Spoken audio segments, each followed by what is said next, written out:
What is up, Honey Badger Nation, man? Thank you guys for tuning in to another Q&A. We've got a special edition this week for you guys. We got a special guest in the house, and I'll let Cuz or Albie kind of do a plug and introduction, and then we'll let Rob Dow jump right in. Let's do it. What's up, everybody? Honey Badger Nation. We have a special treat for you here today. We have Rob Dow with us. He is a speaker, a coach, a viral content creator. He also has a very, very wildly successful podcast called The Mindset Mentor. Had a great conversation with him. I think it was last week or the week before. Just wanted to add value to our network and wanted to introduce him to many of you probably already know Rob or have listened to his podcast. It's incredible. He's out of Austin, Texas, and he's all about helping people get through the mental struggle and become, everything that they're meant to become in their lives. And so if you struggle with that, I know whenever I think about, agents, Rob, and this is kind of where we can kind of start maybe is, one of the things that's most frustrating is when you know someone has the potential to do more, be more, have more, give more, experience more, and they just don't seem to ever unlock it. And you help people unlock that, right? And so maybe we can start there because there's so much opportunity in real estate for agents to do better and be wildly successful. And I think most of the thing that keeps them in the way is what's between their ears. So maybe we could start with that if you don't mind. Rob, thank you for joining us today. And it's a pleasure to have you on here. Yeah, thanks for having me, guys. Yeah, I always tell people, so just to give you guys an idea, as I used to, the way I got into this and mindset and coaching people was with Cutco knives. So, there's a lot of realtors that used to sell Cutco at some point in time. And I didn't become a realtor, which means I'm one of the few, but I probably should have. My mom's been a realtor my entire life. My two best friends are realtors. My sister's a realtor. My brother-in-law is a realtor. And, a lot of the same struggles that people have in real estate as far as getting themselves self-motivated and going. It's the exact same stuff that I used to deal with myself when I was a sales rep in Cutco, but also I trained over 2,000 sales reps in Cutco as well. And the one thing that you said is the exact thing that used to drive me the craziest with managing people is I would have people come in that were so talented and they had so much potential, but they just wouldn't take action on it. And it drove me crazy. And then my very first mentor used to always say to me, he said, you can lead a horse to water, but you can't make it drink. And I was like, I always keep that in my head. Like, even now I train a lot of people and it's the same thing where it's like, I can't force somebody to do something. But, the book that I just wrote that's called Level Up is the original title was actually Take Action. That was the original title, but it doesn't sound sexy. And, to take action, you don't sell the plane flight to Hawaii, you sell the vacation in Hawaii. And so it's like taking action isn't the sexy part. Leveling up your life is the sexy part.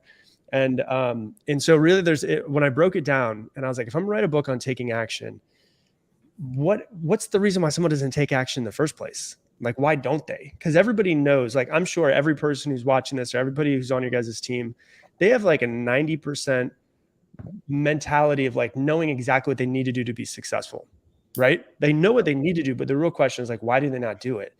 And so when I broke it down in the first part of the book, it's 3 real reasons. Number 1 is that they have an identity that doesn't line up with it, which means like maybe like in my case, I was raised really poor and we didn't have any money. And, my father was an alcoholic. He passed away when I was 15. So my mom wanted to work 3 jobs. So when I started making money, I started spending all of it. I got rid of all of it. And then I had a subconscious resistance to it. It was part of my identity of like being poor, right? And so I wouldn't take the action I needed to. When I did take the action, I did have the money, I would spend it and get rid of it. So there's the identity that somebody has. The second part is the fears that somebody has. And the third part is actually like their purpose behind it. And I found that those are the 3 reasons why someone doesn't take action is their identity, their fears, and their purpose. And so we can dive into any of those with you guys, because I know you guys coach a lot of people. There's probably a lot of people that are watching this that coach people. And so you got to be able to coach yourself. And when you can coach yourself, you can then coach other people. Yeah, man. I feel like you and I are brothers from another mother. And so just everything kind of you're saying, and just like sitting on the edge of my seat here. And I would probably say, I think you're being generous with the 90%. I think it's probably closer to 98%. Yeah. And from a mindset perspective, and I couldn't agree with you more, looking at those 3 things. And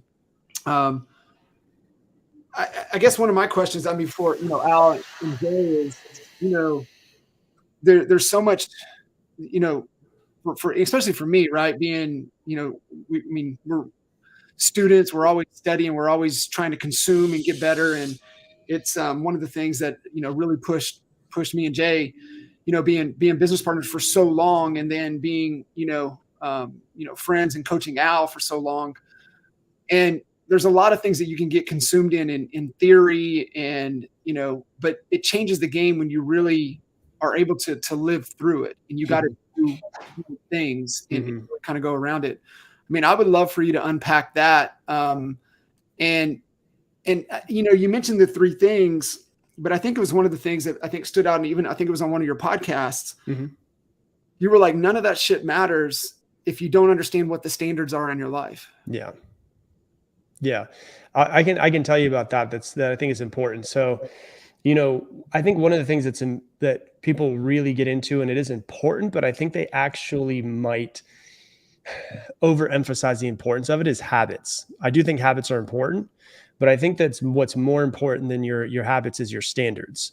And so, like, for instance, the example that I give in the book as far as standards go is, someone might say, like, the example I give in the book is, let's say that you go and you go to get a slice of pizza, right? You're walking outside, you go into your car in the parking lot, and you trip and you drop that piece of pizza on the concrete. Most people are not going to pick up that piece of pizza and eat it, right? Because it's been on the ground. And that's a standard of, I'm not going to eat food off of the concrete. Now, are there people that maybe don't have as much food and they would eat it? For sure. That's different standards between you and between that person. And so the example I give in the book, which is just an example, but you can use it in your business and anything else, is, if somebody says to themselves, well, I want to lose 40 pounds, they need to look at the food that they have, and there needs to be a different standard. Like, I have switched over the past 15 years of me working on myself and trying to become healthy, because I realize it's my number one priority. There's just standards that I have. I just don't eat a lot of the things that I used to. Now, it doesn't mean that they don't taste good anymore, but I have a different standard. And what comes from that is natural, just by the natural byproduct of that is just the habits you create. If you have a standard for yourself, is that I will not go one day for the rest of my life without getting some form of movement in, whether that's a walk, whether that's yoga, whether that's working out really hard, lifting, going for a run, you're naturally just going to be healthy. It's just going to be the byproduct of it. And so habits are very important, but I think standards is what people really need to look at. And they need to say, like, if somebody's on your team and they make $100,000 a year, when you make $100,000 for your first year, you get it the first time, you're rarely going to dip below that 100,000, because that's a new standard for you. You get to 200,000, it's a new standard for you. How can you make it that no matter where you are, you don't dip below the standard of whatever that is? If I say, okay, I need to make 100 cold calls today, we used to make tons of cold calls in Cutco. And my standard is I will not go 2 days in a row without making 100 phone calls on the weekdays. It's not going to happen. I'm going to make them every single weekday. If I miss one day, I absolutely have to get it done the next day. I have to figure out how to make it happen. And so I think it's really important for people to start to look at it. And another byproduct of that, when you start to look at habits, is the goals that people set. And a lot of the stuff that I've done, I've coached thousands and thousands of people, right? And you start to realize what the main deficits that people have in their mindset is. And one of the things that I found is that goals are really important. But what happens is we look at goals and we make them what I call results-based goals, which is like, when I make $100,000, I'll be happy. When I lose 40 pounds, I'll be happy. When I do X, Y, Z, then I'll be happy. And I used to be sadistic in the fact of, like, I won't be happy. I will be miserable. I will force myself. I will put blood, sweat, and tears into it until I get to that, which you can do for a little while. And you guys have probably done it before, right? Where it's like, well, I'm not going to be happy. I'm going to do whatever I can. And then you hit the goal, and it doesn't last more than a couple of years of, like, that hardcore bashing your head against the wall. And so that's what I call a results-based goal. What I think people need to do is they need to set results-based goals. And then from there, set what I call action-based goals, which are little micro goals to get you there. And so, for instance, an action-based goal, if we're going back to the 40 pounds example, I always like to use weight as an example because it's physical. You can see it on someone's body. Mindset you can't really see. But if you look at 40 pounds, for instance, you could say, well, I won't be happy until I lose those 40 pounds. Or you could say, you know what I'm going to do? I'm going to be happy after every time I show up to the gym. I'm going to be happy after every single set. And it's really important because there's an entire chapter of the book that's called, that's about dopamine reward systems. There's a lot of science in the book. Like, I don't ever wanted this to be categorized as like a self-help book, because it's not. It's like there's a lot of science, there's a lot of step-by-step of exactly how to use it through neuroplasticity. But with dopamine reward systems, your brain wants dopamine. Dopamine is the chemical of motivation. When you're sitting around on the couch and you don't have any energy, it's actually a neuroscientist would call that you're in a low dopamine state. When you're highly motivated, you're in a high dopamine state. And so you can get your brain to subjectively release dopamine whenever you want to. If we were to put on everyone's favorite song right now, turn off the cameras, say you have 30 seconds to dance around like an idiot, your brain's going to flood your body with dopamine. It's going to make you feel good. It's going to make you want to do more. And that's the chemical of motivation to keep doing more. So we could say to ourselves, I won't be happy until I get to those 40 pounds lost, which means that I won't get any dopamine until I get to that point. I'm going to have to struggle the whole way through. But if I say, when I show up to the gym because I didn't want to be there, I'm going to say in my head, I'm so damn proud of you. Like, you showed up, you didn't want to be here. You're on the right path. You get done with the first set, you do the exact same thing. Second set, you do the exact same thing. It actually gets you to chemically start being addicted to the habits that you want to create in your life, which is, you still know the long-term goal you're shooting for, but you have these daily little action-based goals that are actually starting to get you addicted to the process of what it is you need to do. Like, and so, like, let me use it for realtors, for example, right? My Cutco manager did this to me, and we had no idea what we were doing. I used to sit down and he would say, okay, you need to make 100 cold calls. Here's a sheet with 1 to 100. When you get to the first 10, you can have 3 Skittles. When you get to the second 10, you can have another 3 Skittles. When you finish all 100, you can finish the rest of the bag.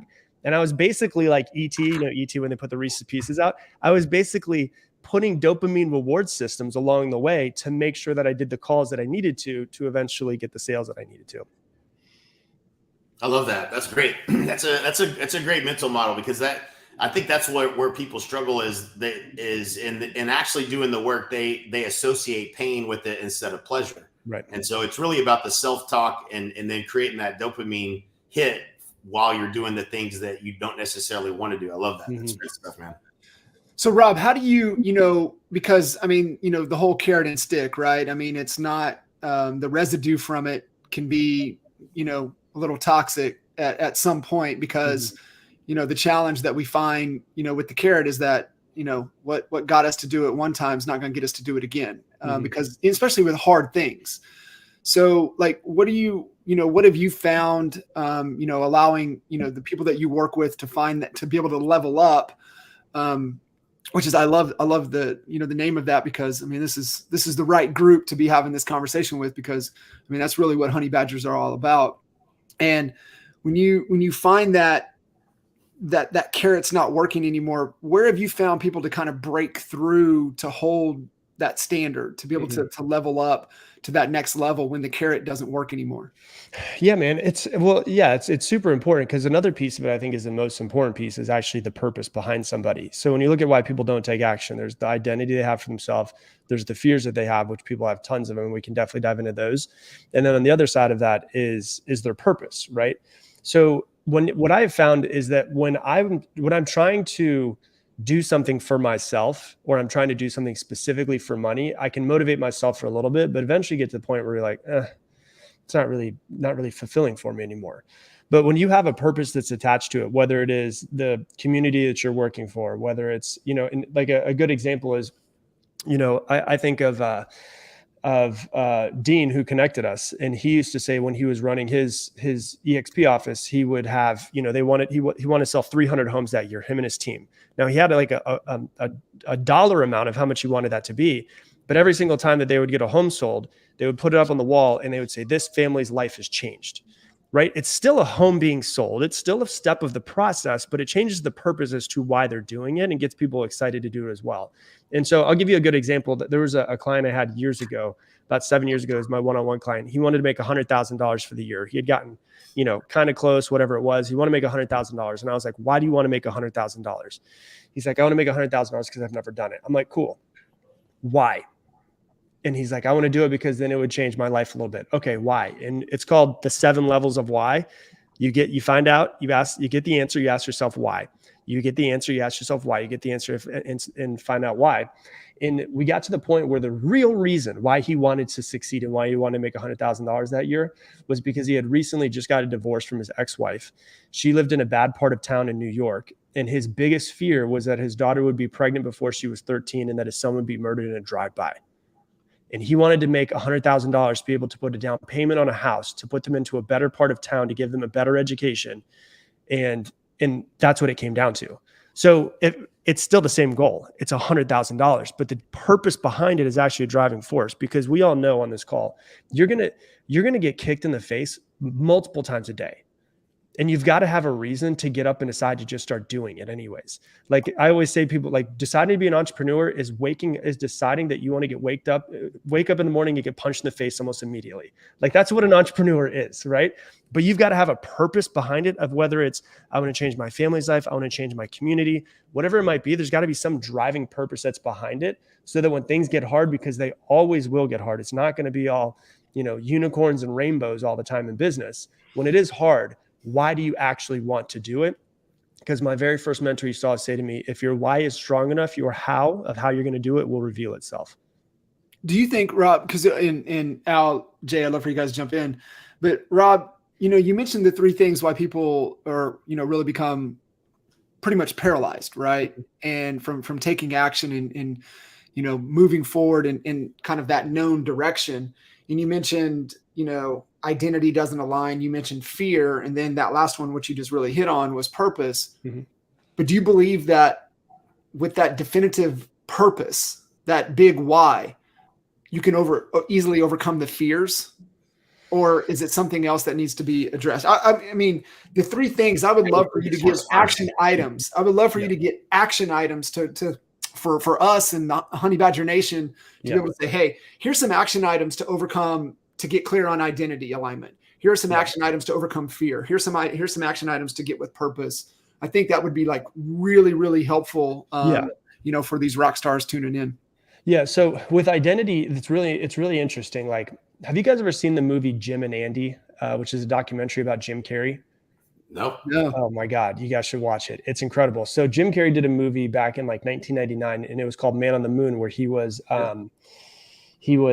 had to play Andy Kaufman.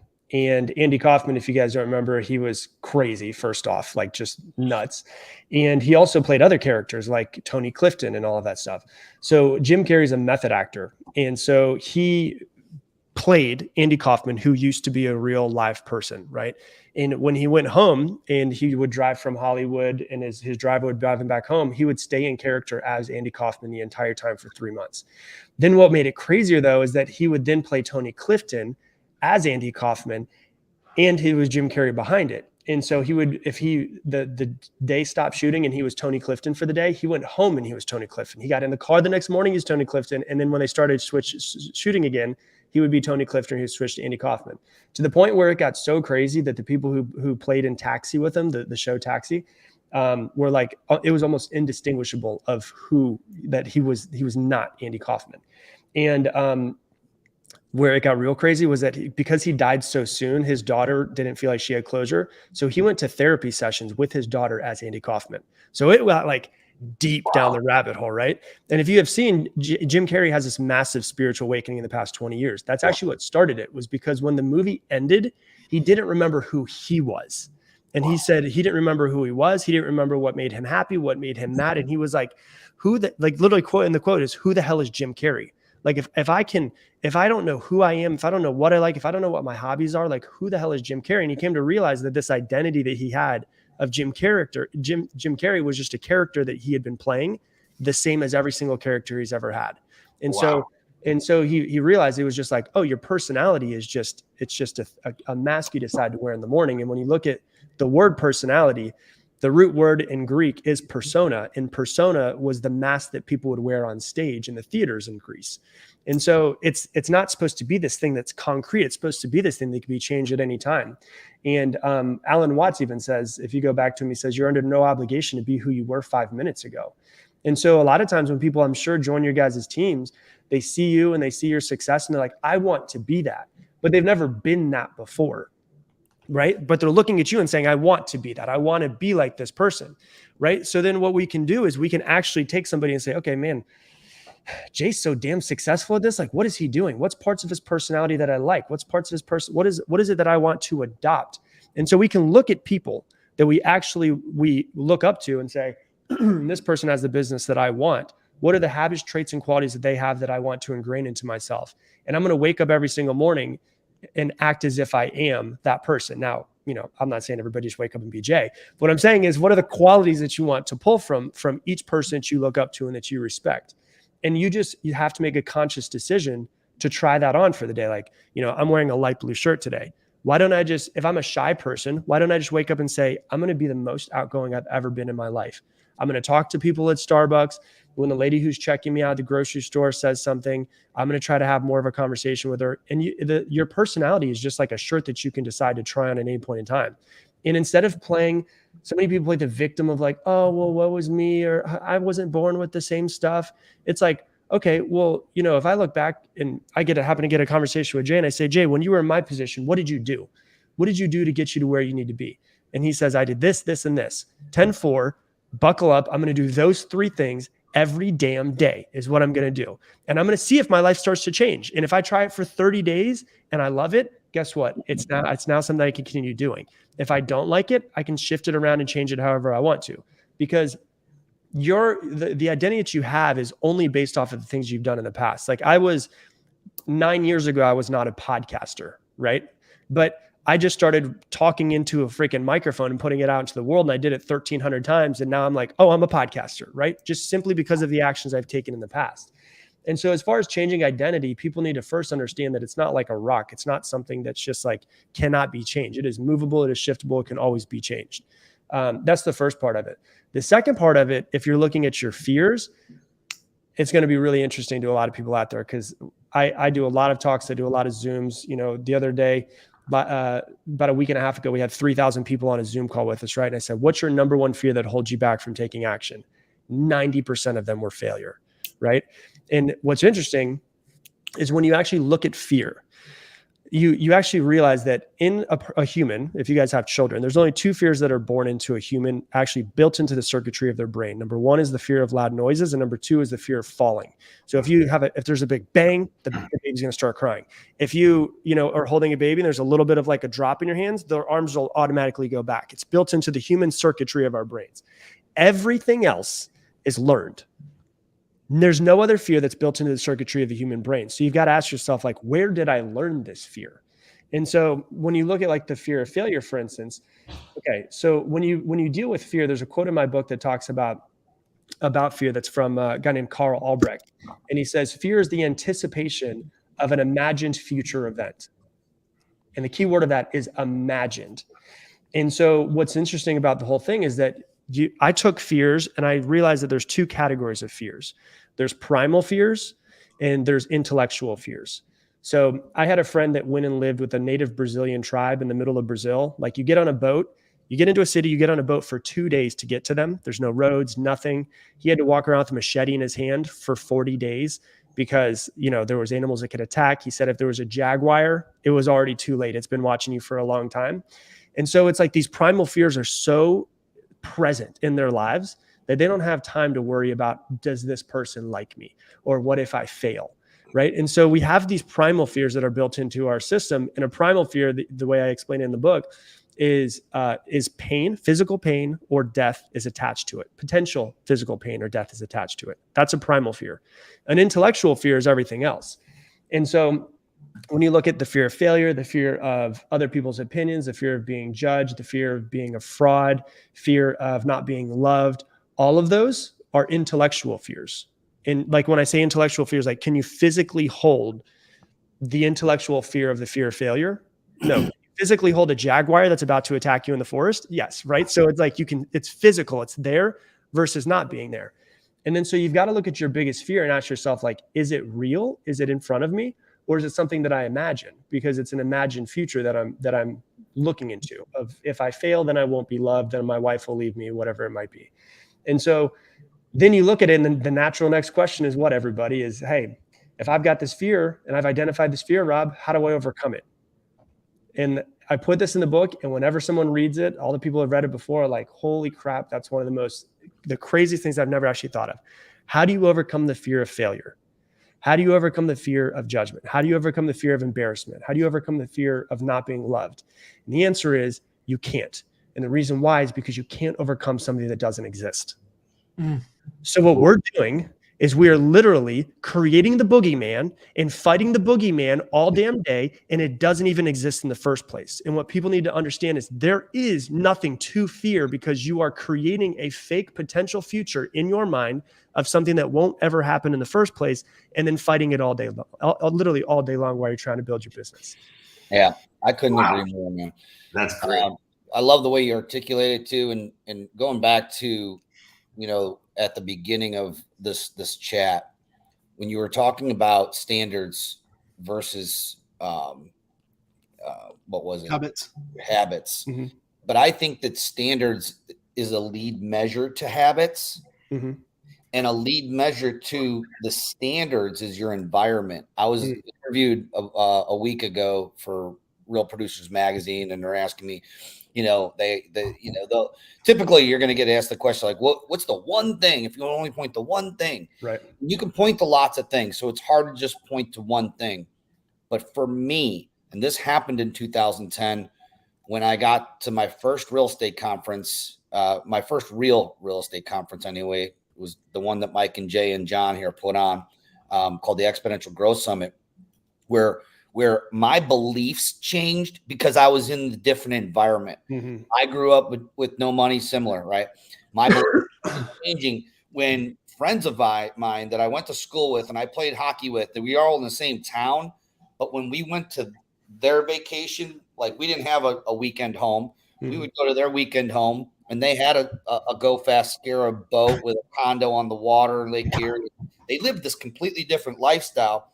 And so then that gave me an inkling of belief, because, I know we're not going to get into a psychological conversation, but it kind of is, because our beliefs are shaped by our parents, assuming our parents, raised us, that you're raised by your biological mom and dad.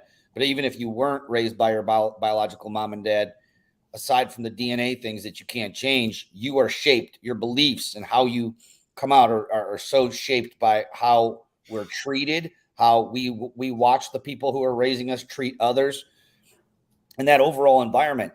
And if you're not getting the results, John, you asked for an actionable item. I think the biggest actionable item is get in the right room, get out of the wrong rooms. That is the one thing we can all, for the most part, control. Mm-hmm. Obviously, if you don't have the funds to get into a room that costs $25,000 to get into that room, well, then you got to start somewhere else and start working your way. But you can get yourself into rooms that are the right rooms, the right environment, which then will change your beliefs. And if your beliefs change, that means, my gosh, this is actually possible, where you believed that it wasn't possible because of the environment prior. Changed your environment, you change your beliefs. You change your beliefs, now your standards can go up, because like, I didn't, like, when I was in 2010, I walked in there selling like 40 homes tops, and I'm looking at guys that selling 300 to 400 homes, and they're like the same as me, but they're not. Their results are exponentially different. So it gave me the belief. Now I raised my standards, and then the question is, how bad do you want it? You mentioned why. We have lots of whys. I think whys change. I think your why changes over the course of my 25-year career. My whys did change. Probably every 2-3 years they changed. But I think it's everything connects, but it starts with environment, and then it progresses. How far do you want to take it, to the point where you want to get in shape? Don't say I'm going to get to the gym 3 days a week. No, say to yourself you're going to get there 6 days a week. And then try to hit that 6 days, and maybe you're only going to get in there 5. Well, you're winning still, and that's that standard, and raising it higher than you believe that you need to. That's at least my experience. Yeah, I'd agree with you. I mean, I've been thinking about the quote a lot recently, which is, no man is an island. Like, no one has success by themselves. Like, if I look back at my life, like, there were so many people that changed my beliefs around what was possible. Like, one of the beliefs that I had that was accidentally, I think, ingrained into me, and my mom used to kind of, kind of like low key bash people who had money, or kind of, they kind of seemed like they had to do something bad to get there. Right. And then I started getting around people who had money, and I was like, these people are freaking awesome. Like, these people are doing so much good in the world. And like, I'm kind of a lazy ass if I'm not making a bunch of money to be able to also do well with this money in the world.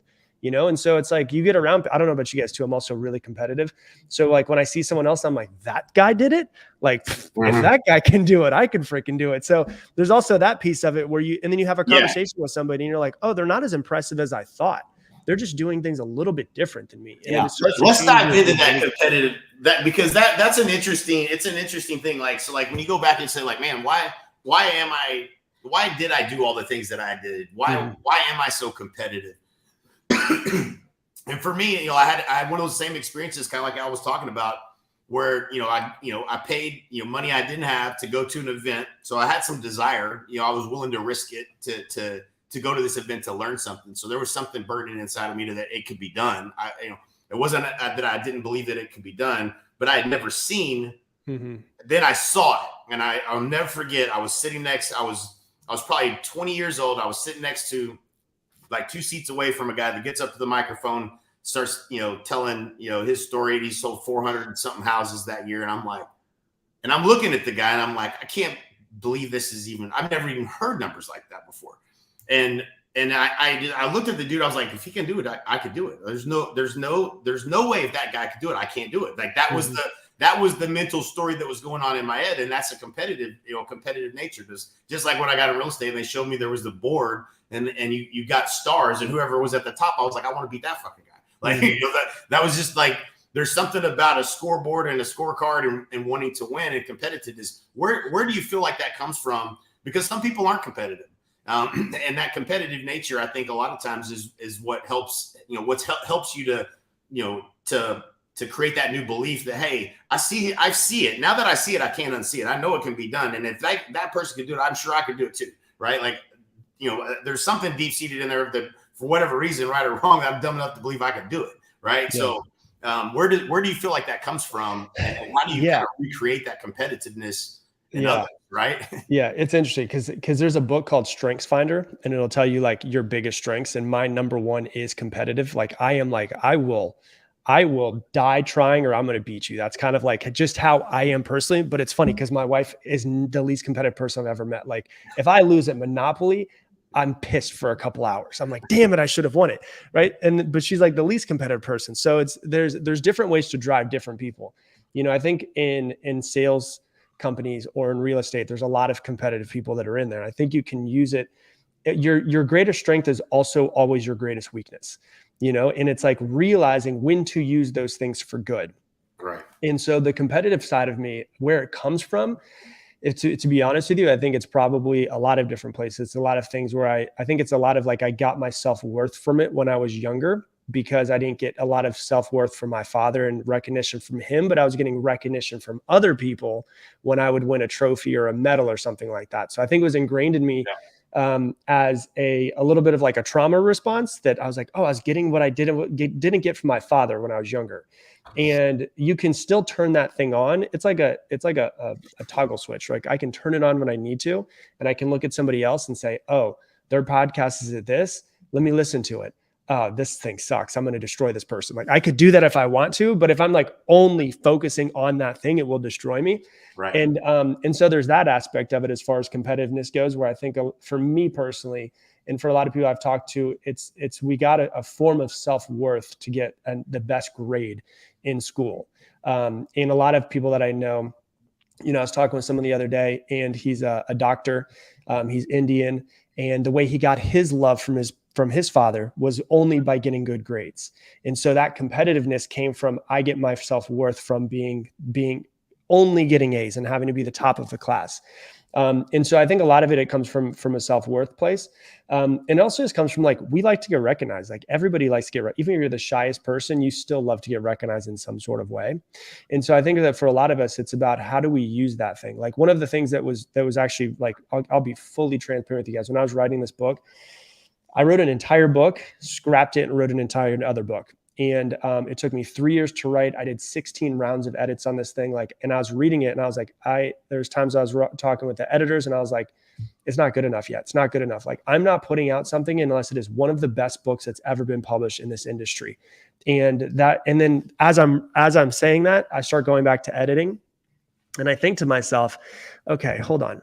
You do want to write a book that's one of the best books that's ever come out.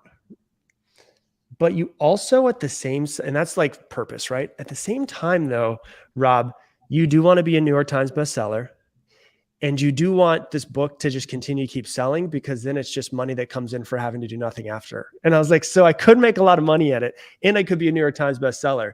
And what I realized was I was putting so much time into editing, trying to make it better. And I said, well, so that's an ego side of me. That's like my ego. Competitive, that's ego, that's our ego. And it's not about getting rid of those things. It's about using them when they need to be used. And I realized by my ego turning on and me wanting to be a New York Times bestseller, and by me wanting to be able to make a bunch of money off this book, I'm actually writing a better book to then impact more people's lives. And so it's about recognizing the sides of us and saying all sides of us, no matter what they are. You know, your anger, there's good to it, there's bad to it. There's bad to it if you're going off on your kids. There's good to it if your children are being attacked by a guy in the middle of an alleyway, right? So there's good and bad to every side of us, no matter what that thing is. And so if we have this competitiveness, we have this ego side, it's like, how can we turn it on when it needs to be turned on to get us to where we want to go? But how can we make sure that thing doesn't destruct us at the same time? So I'm listening to you, Rob, and, you know, kind of processing, you know, the things that Al was talking about. And, you know, I keep coming back because my first introduction to you was a good friend of ours. I mean, he sent me your podcast about standards. That was the very first time I was ever introduced to you. I remember exactly where I was. I was out on a morning walk, and I was like, holy shit, he is so spot on, because it really does come down to it. And we had one of our long time, as Al was talking about, part of the mastermind group we were in, and we had one of our members, and, you know, he said something to us. It was at our mastermind in Vegas, and he said, you know, the only standards you have are the standards you enforce. So standards have really, you know, kind of resonated at that point, and how you, if you guys, I mean, go to Rob's podcast. I mean, find the one where he talks about standards, because it shifts everything to even what Al was talking about. But how, because like when I'm hearing you talk, right? Yeah, I'm sure there's a little bit of ego in there, like we all have, but I think you can't be competitive and win at a high level without, you know, being able to tap into that.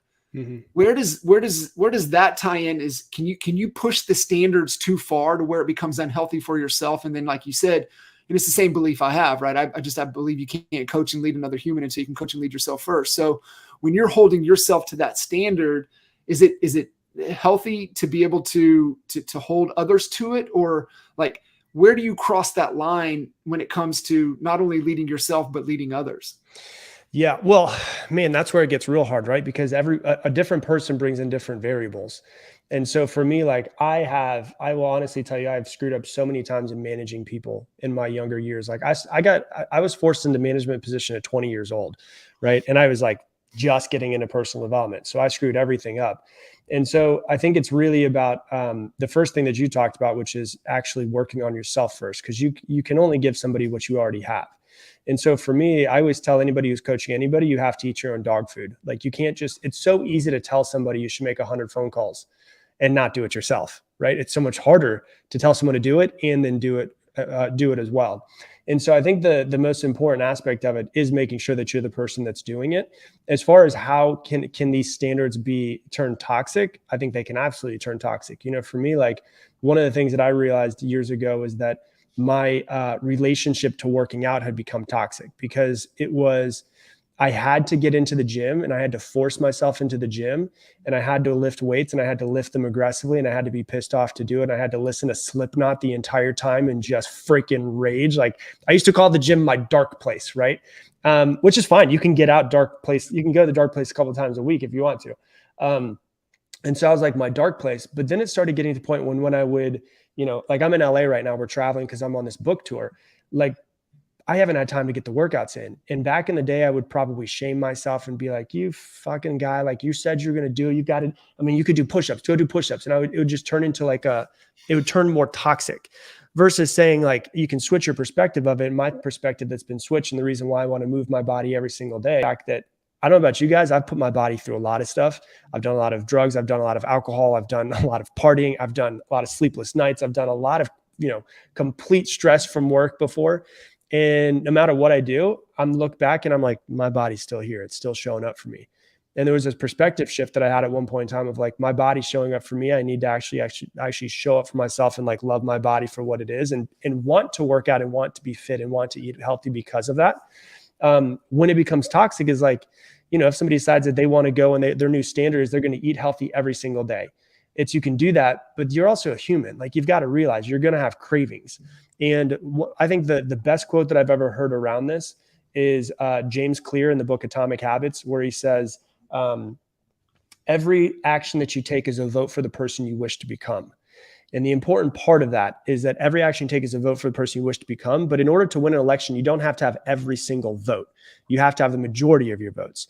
And so as a human, what I've come to find of coaching a lot of people is that we'll do well for a while and then we'll mess up. And when we mess up, instead of saying, hey man, you did really good the past 27 days of working out, you missed on one, congratulations, you did 27 days of working out. We get really hardcore and just like down on ourselves and shame ourselves and guilt ourselves for that one day where you did screw up, or that one, ice cream that you decided to have instead, versus saying you've been doing really well for really long. And so I think where it can become toxic, to answer the question, is not to allow yourself to be a human and not allow yourself to have some fun and have some grace, because I have been hardcore militant on myself in the past. And it just turns into burnout. Like, you've got to experience life. You've got to have fun. You've got to do things that you enjoy. And I think that that's the biggest thing that you can do is like allow yourself to mess up. And when you do mess up, 10-4, how can I get better? How can I fix this in the future? It can definitely become toxic if your standards are too high, unrealistically high. But I think it could also probably be a little bit toxic if your standards go too high immediately. If someone's brand new and they're like, I'm going to make 400 calls a day, it's like, you're probably not, it's like, maybe it's a little bit of like building yourself up to it. And, I think the standards are an important piece, but there's also a part of like being a human and, enjoying life in some sort of way, whatever that might look like. Like I used to not take any vacations. It's crazy. Like this, I went a trip to Jamaica when I was younger in Cutco, and I skipped it because my office wasn't where I wanted it to be. Of course I burned out from that. Right? I didn't enjoy it. And so I think that it can become toxic if somebody's not allowing themselves to actually experience life as well. Yeah, I love that, Rob. So real quick, I agree with you 1,000%, right? We have the 27 days, and then we have the one where, we go off the reservation and the train comes off the tracks. And yet we get so fixated on that one thing, and it derails us. Right. And we lose the momentum that we had moving forward. What's the one thing that works for you, or that you coach your clients through to when that happens? Because it's going to happen. Right. Like, what's the one thing, like, hey, immediately do this to get that momentum back going? What works well for you or the clients that you work with? Yeah. One of the things is to act the opposite of the way you feel. So this is something that I actually have an episode coming out on this pretty soon, which is, I can't remember the exact phrase for it, but it's an actual clinical phrase, which is, when you feel a certain way, take the exact opposite action. Because when we feel a certain way, we tend to take the exact same action. So, people always say like, well, I'm not motivated today. And we are waiting for motivation as if it's like God's going to come and grace us and sprinkle motivation on top of our foreheads, right? Oh, I'm going to finally be motivated. And I'm finally going to get it. But in reality, there's actual clinical proof that show that when motivation happens, after action has already been taken. So instead of motivation comes and you then take action, usually action comes first and then motivation comes after it, because your body starts making the chemicals. And so if you're sitting there and you're like, oh, I don't feel like making any calls today, or I don't feel like doing any prospecting today, do the exact opposite of how you feel is what you should do. And so when you find yourself in those situations where you're like, oh yeah, like I don't know about going and making the calls. Okay, I've got to make the calls. I don't feel like going to the gym. I've got to go to the gym. And so you do the opposite of it, because what we tend to do is we tend to just say, okay, well, I don't feel motivated today. It must just be another one of those days where I'm not motivated. Okay, I'm going to give myself some grace. I'm going to drink some coffee on the back, and maybe I'll get a spark of motivation. And so the biggest tip, like actionable tip that I can give people that isn't just like from me, this is actually from psychologists, is to act the opposite of the way that you feel. I love that. Fellas, anything as we're kind of approaching, I do want to make sure we push, Rob's book. When does it drop? October the 3rd. So being able it's to a week from today it comes out. So yeah, buddy. Congratulations. How do we pre-order it? Yeah, you can pre-order it anywhere. Actually, the cool thing is when people pre-order, if they go to robdial.com/book to pre-order it, it has all of the different places you can buy it, Amazon, Barnes & Noble, all that. And then after somebody buys it, if they want to, if they enter in their information, that's, saying their ticket number of, their purchase number from Amazon or whatever it is, they get entered into a drawing for a cash and prize pool of $25,000 and immediately get a course on how to stop procrastinating. So they could do that at robdial.com/book, or you could just go to Amazon or Barnes & Noble or however it is that you get it. And the cool thing about pre-orders is that when you pre-order, it comes to your house the day that it comes out. So it's literally going to arrive to your house on Tuesday. I love that. It's so cool, man. I'm looking forward to it. Congratulations, Rob. Are you planning on putting an audio version of this together for us? Yeah, it's already been done. And so that's coming out. And, Dean, the guy who connected us, is my best friend, and he actually interviews me at the end of every single chapter. So the cool thing is it's the entire word for word book, but after every chapter, 12 of them, it's about an 8 to 12 minute interview of him asking me about the chapter and us going deeper into every chapter in the audiobook. That's my favorite concept. Yeah. And you start to see it more and more, being able to unpack, especially from the work, right? And then you're able to tell more stories with it. And so that's awesome. Cuz anything that we want to kind of hit on here as we wrap up this fantastic conversation with Rob? Yeah, man, just want to say thank you, Rob, for taking time out of your busy travel schedule and spending some time with our honey badgers. We appreciate everything you're doing and support it 100%. So keep after it, and we're gonna keep supporting you, my friend. Thanks, guys. Appreciate it. And I'm probably going to see you guys next week, right? Are you guys all going to be in Vegas? Yep, we'll be there. Okay, I'm actually going to be in Vegas speaking as well. Right on. Yeah, look forward to it. Al, you want to plug kind of what the Honey Badgers have kind of put together for next week? Yeah, if you're around Tuesday, come join us. We're having a little Honey Badger get together for our group at the Rock and Roll Hall. No, I'm sorry. House of Blues. House of Blues. I said Rock and Roll Hall of Fame. That's here in Cleveland. House of Blues in Mandalay Bay from 8 to 10 o'clock on Tuesday. Come hang with us. Come meet Rob. Maybe Rob can be there. He'll surprise us with it. Send me a text. Give me the information. I'll see if we can make it happen. We'll get over there. In order to go, if you go to honeybadgernation.com where this is live. If you're watching this on YouTube, just go over to Facebook's Honey Badger Nation site, and I believe it's pinned up there. You can register, and then you're going to need to get a token. It's a poker chip token with our friends at realty.com who's sponsoring this event, along with what's the VA company too, John? That's Rocket. Yeah, Sphere Rocket. But you're going to need a token, so just go to the realty.com desk or table that's at EXPCon, grab a token, get registered. We're going to see you at 8 o'clock at the House of Blues, Mandalay Bay. Maybe we'll see you too, Rob. Awesome. Thanks, appreciate you guys. You guys are incredible. Make sure you go to robdial.com/book. Get that pre-ordered. And man, please also connect with Rob's podcast. It is fantastic and just a great way to keep your mind sharp, keep it armored for everything that we're diving into and battling in today's climate and market heading into the end of the year and into next year. So guys, appreciate y'all. Make sure you guys share some love with the show, and we'll see you guys next time. See ya. Rob.